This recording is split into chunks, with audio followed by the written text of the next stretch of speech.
भारत की आजादी की कहानी में हम अक्सर कुछ ही नाम लेते हैं, नेताजी सुभाष चंद्र बोस, भगत सिंह, चंद्रशेखर आजाद। लेकिन इतिहास के पन्नों में एक ऐसी औरत का नाम भी लिखा है जिसका जिक्र ना स्कूल की बुक्स करती है ना नेशनल स्पीचेस। एक औरत जिसने अपने ही पति को अपने हाथों से मारा, सिर्फ इसलिए क्योंकि वो पति ब्रिटिश का जासूस था और नेताजी को मारना चाहता था।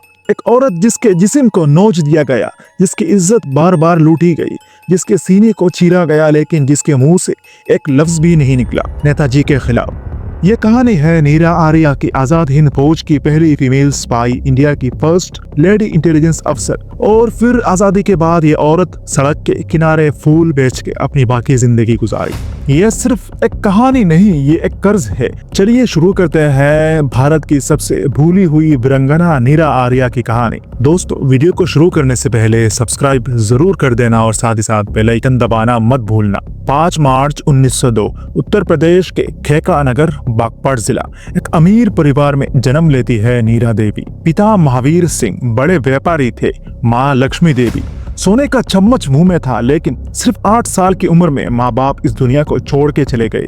जिंदगी ने पहली बार कठोर चेहरा दिखाया। इसी दौरान आर्य समाज के बड़े नेता सजूराम लंबा नीरा और उसके भाई बसंत को गोद ले लेते हैं। और ये कोई आम घर नहीं था। इसी घर में एक दिन भगत सिंह पुलिस से बचने के लिए छुपे थे। जिस घर की हवा में ही क्रांति बसी हो, उस घर की बेटी कैसे आम हो सकती है। यहीं से नीरा बनी नीरा आर्या। 1928 शादी होती है श्रीकांत जयराजन दास से। पर सच सामने आता है, श्रीकांत था ब्रिटिश इंटेलिजेंस अफसर, देश के लिए गद्दार, क्रांतिकारी के लिए वो शिकारी। नीरा ने समझाया, गिड़गिड़ाया, पर जवाब एक ही, पैसों के सामने देश बकवास है। और जब नीरा को पता चलता है कि श्रीकांत नेताजी को मारना चाहता है, तो नीरा फैसला करती है, या देश या पति। और नीरा ने देश चुना, सिंगापुर आजाद हिंद फौज का हेडक्वार्टर्स। यही नीरा पहली बार झांसी के रानी रेजिमेंट का हिस्सा बनती है, जिसकी कमांड संभाल रही थी कैप्टन डॉक्टर लक्ष्मी सहगल। यह कोई नॉर्मल ट्रेनिंग नहीं थी। सुबह का आगाज होता था राइफल ड्रिल से, दिन के बीच ग्रेनेड प्रैक्टिस और रात को जंगलों में सर्वाइवल ट्रेनिंग। भूख, दर्द, थकान, लेकिन नीरा के चेहरे पर एक भी शिकायत नहीं। गन चलाना, टारगेट को बिना चूके गिराना, अंधेरे में चलना और बिना आवाज के दुश्मन के करीब पहुंचना।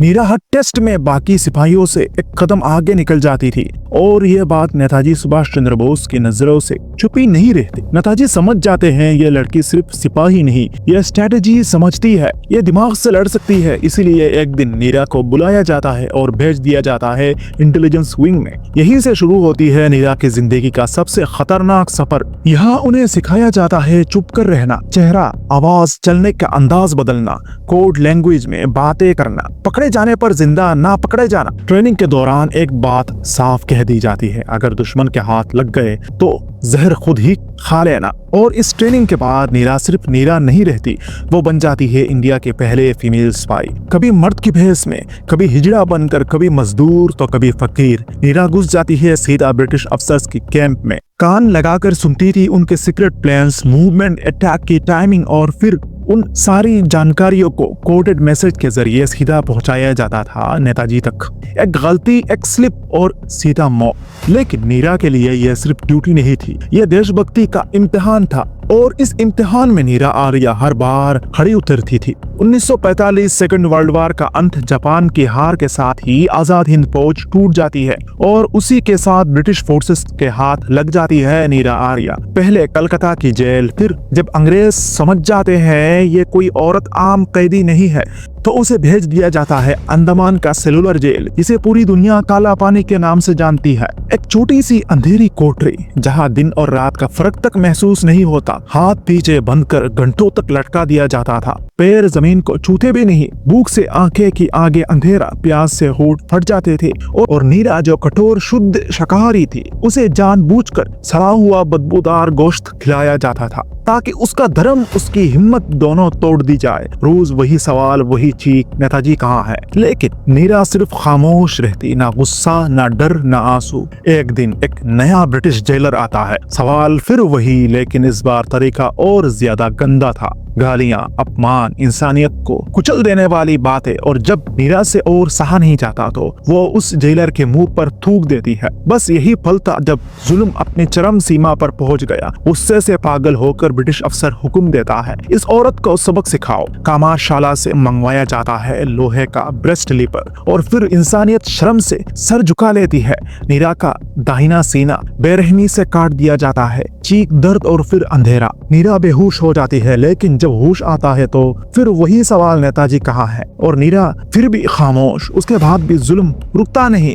उसे एक घूमती हुई मशीन पर बैठाकर इस तरह घुमाया जाता है कि हड्डियां टूटने लगती है। जिस्म टूट रहा था, लेकिन इरादा नहीं। ब्रिटिश चाहते थे नीरा की जुबान खुल जाए, पर नीरा के लिए नेताजी सिर्फ एक नेता नहीं थे, वो देश की सांस थे, और देश की सांस वो कैसे बेच सकती थी? इस काला पानी में नीरा ने दर्द झेला, लेकिन एक लफ्ज नहीं बोला। यह थी नीरा आर्या की खामोश छी। 1947 के बाद जब भारत आजाद हुआ, नीरा आर्या को अंग्रेज आधी मरी हुई हालत में एक वीरान आइलैंड पर छोड़कर चले गए। सोचा था ये तो भूख से मरेगी या जंगली जानवर का शिकार बन जाएगी, लेकिन किस्मत को कुछ और ही मंजूर था। उस आइलैंड के आदिवासी लोगों ने नीरा को देखा और उसे अपनी जान पर खेलकर बचाया। उनकी भाषा नीरा नहीं समझती थी और वो नीरा की, लेकिन इंसानियत को भाषा की जरूरत नहीं होती। महीनों के इलाज के बाद जब नीरा थोड़ी ठीक हुई तो वही आदिवासी उसे एक नाव में बिठाकर भारत की मेनलैंड तक छोड़ आते हैं। फिर नीरा पहुंचती है हैदराबाद,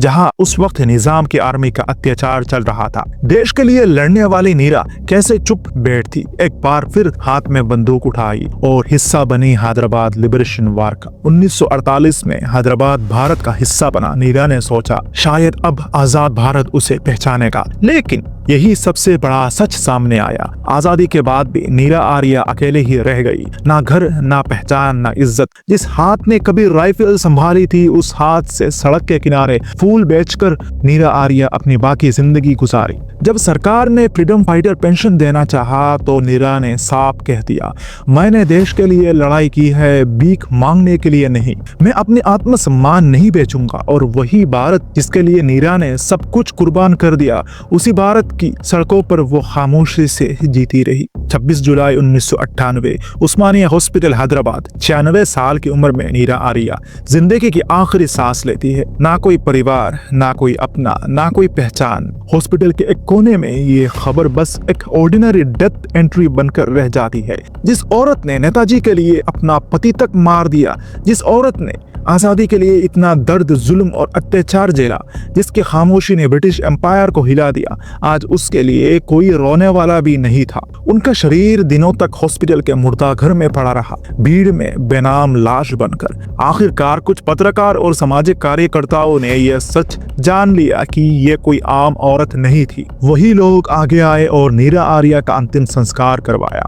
ना राजकीय सम्मान, ना पोत की सलामी, ना तिरंगा, सिर्फ कुछ आंसू, कुछ खामोश लोग और भूली हुई वीरंगना। जिस देश की आजादी के लिए नीरा ने सब कुछ लुटा दिया, उसी देश ने उसे आखिरी सफर में भी अकेला छोड़ दिया। आज हम प्रोफाइल पिक्चर्स बदलते हैं, हैशटैग्स लगाते हैं, पर नीरा आर्या जैसे लोग हिस्ट्री के अंधेरे में रह जाते हैं। देशभक्ति पोस्ट से नहीं होती, देशभक्ति बलिदान होती है। अगर ये कहानी तुम्हें थोड़ा सा भी हिला गई हो तो इस वीडियो को लाइक और शेयर करो। शायद इसी तरह नीरा आर्या हमारे दिलों में जिंदा रहेगी। जय हिंद, जय भारत।